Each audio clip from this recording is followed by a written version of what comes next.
Episode 245 childish सोच। उनके बहाने सुनकर अनन्या ने वंश और अयान को घूर कर देखा, फिर धमकी देते हुए बोली, अगर तुम दोनों ने जल्द ही कुछ नहीं किया तो भूल जाना तुम्हारी कोई बहन भी है। यार अब यह क्या बात हुई? अयान बोला, अरे हम छोटे हैं तो क्या हर कोई हमें डराता धमकाता ही रहेगा? हमारी भी कोई फीलिंग, जज्बात, इमोशन मायने रखते हैं या नहीं? वंश बोला। मुन्ना ने कार स्टार्ट की और वहां से जाने लगा। यह देख तीनों एक साथ कार के पीछे दौड़ते हुए चिल्लाए, मुन्ना भाई। उनकी चीख सुनकर मुन्ना ने एकदम से ब्रेक लगा दी। तीनों ने अपनी राहत की सांस ली। मुन्ना कार से बाहर आया और तीनों को घूरते हुए बोला, अब तुम तीनों को क्या हुआ? हमें क्या होगा? कुछ नहीं हुआ। वो तो इन्हें आपसे कुछ जरूरी बात करनी थी। वंश ने खुद को बचाते हुए अयान और अनन्या को आगे कर दिया और खुद उल्टे पांव विला के अंदर भाग गया। उसे जाता देख अयान ने भी उसकी ट्रिक अपनाई और खुद को इस मुश्किल भरी सिचुएशन से बचाते हुए बोला, मुझे नहीं, अनन्या दी को आपसे बात करनी थी। दी बोलिए ना, मुन्ना भाई वेट कर रहे हैं। इतना कहकर अयान भी उल्टे पैर वहां से निकल लिया।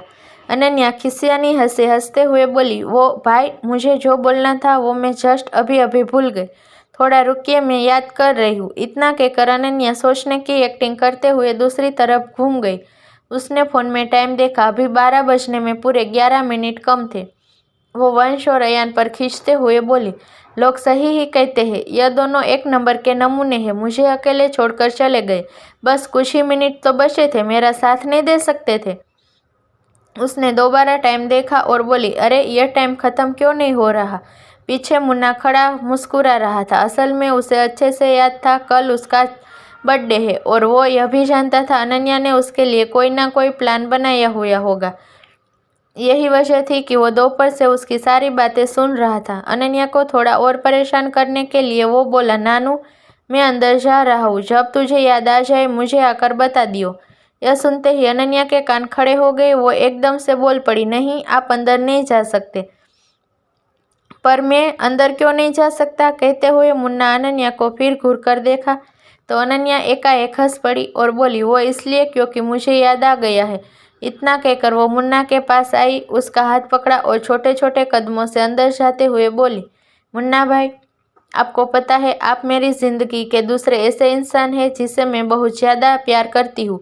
मैं आपको कभी खोना नहीं चाहती और चाहती हूँ हम हमेशा ऐसे ही हंसी खुशी साथ रहे। यह सुनकर मुन्ना का दिल खुशी से गदगद हो गया। ऑफकोर्स वो जानता था वो हमेशा से अनन्या की दूसरी प्रायोरिटी था और वो हमेशा इसी पोजीशन पर बरकरार रहना चाहता था। वो एक नंबर का जलनशील इंसान था, खासकर उनको लेकर जो उसके करीब थे, जिसमें अनन्या टॉप पर थी। अनन्या के सगे भाई बहन के बारे में सोचकर ही उसका दिमाग गर्म हो जाता था।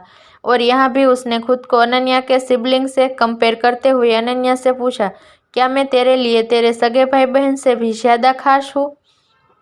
अनन्या के कदम रुक गए। उसने मुन्ना को देखा। वो अपनी बात को लेकर बहुत ज़्यादा सीरियस था।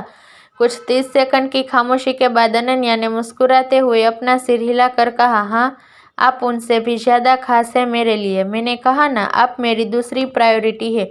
मुन्ना तो बस यही सुनना चाहता था। उसने भी मुस्कुराते हुए कहा, नानू, तूने मेरे इस बर्थडे पर मुझे सबसे खास तोहफा दे दिया है। क्या क्या कहा आपने? इसका मतलब आपको याद था? अनन्या ने चौंक कर पूछा तो मुन्ना ने बिना कुछ कहे उसके सिर पर हाथ फेर दिया और विला में अंदर आ गया।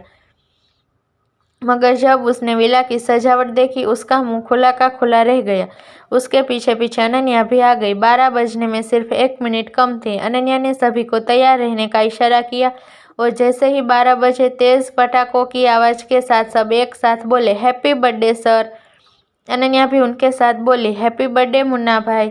अनन्या से मिलने के बाद मुन्ना ने हर साल अपना बर्थडे सेलिब्रेट किया था, लेकिन लास्ट 2 साल उसके खाली गए थे। हालांकि ऐसा बर्थडे पार्टी मुन्ना ने इमेजिन नहीं की थी।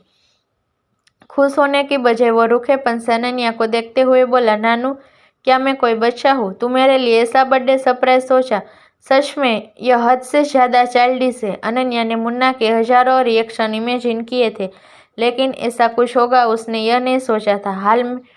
हॉल में भी खामोशी छा गई। अनन्या ने अपना मुंह फुलाकर गुस्से में नाराजगी के साथ मुन्ना से कहा, क्या आप कभी मेरी तारीफ नहीं कर सकते? आप सबको मेरी चाइल्डिश सोच दिखती है, मेरा एफर्ट नहीं दिखता। जाइए, अकेले मनाइए अपना बर्थडे।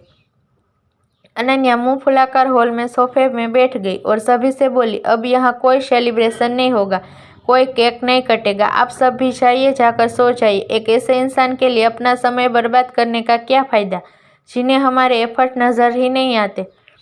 सभी स्टाफ एक दूसरे को देखने लगे। वंश और अयान भी एक दूसरे को देखने लगे। क्या यार, ये मुन्ना भाई भी ना, ऐसा लगता है इनकी नाक पर चिड़चिड़ापन घर करके बैठ गया है। अयान बोला, बात तो सही है, लेकिन सच कही तो ये बच्चों वाले सजावट, कलरफुल बलून, सॉफ्ट टॉयज, यह सब देखकर मुझे भी हंसी आ रही थी। मुन्ना भाई के स्ट्रॉन्ग पर्सनालिटी पर यह बच्चों वाले सेलिब्रेशन फनी नहीं लगेगा।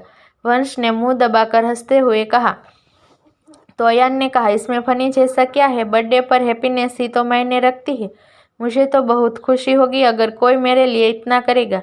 अरे यार, इमोशनल क्यों हो रहा है, मैं हूं ना तेरे लिए, मैं इस बर्थडे तेरे लिए इससे भी बड़ी पार्टी प्लान करूंगा। तू बस अपनी विशेष मुझे बता दिया कर, बाकी तेरा भाई संभाल लेगा।